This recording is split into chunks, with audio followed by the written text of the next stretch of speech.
ચાર સોર હતા, કાયમ રોજ થોડી થોડી ચોરી કરતા.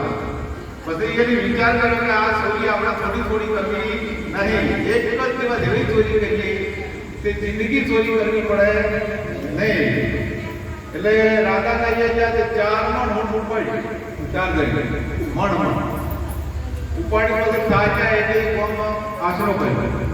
બે જણ લીલા જમીન ખાવાનું લેતા હતા. બે જણા ખાવાનું લેવા ગયા એટલે પેલા બે ભેગા વિચાર કર્યો કે ખાવાનું લઈને આવે એવા એ બે કુએ પાણી ભરવા મળવા, અને જેવા કુએ પાણી ભરવા થઈ એવા ઠેલી એટલે આપણે ભણ મળશે એવું કેમ પેલા નાસ્તો લેવા જાય એની ચાર લાડવા લાયા, ચાર લાડવા લાયા બે લાડવા ઝરના લાયા. એ પેલા બે બે ઝરના કરે દીધી તે આપણે બે પણ થઈ જાય. પેલા પાણી ભરી આવો તમે પછી આપણે જમીએ. એટલે પેલા પાણી ભરવા ગયા હંતા જ્યાં જાય નાઈ રૂમાલ રૂપિયા પડો માતાજી ગયા ને જીવેડી લાયા.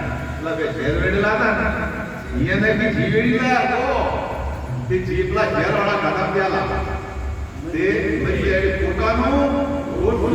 સરસ સરસ. શ્રી કૃષ્ણ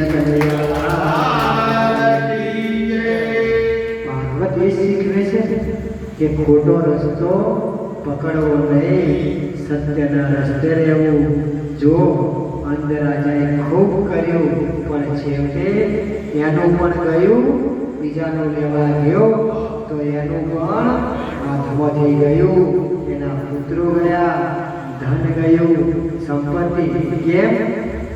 કેમ કે કુમતી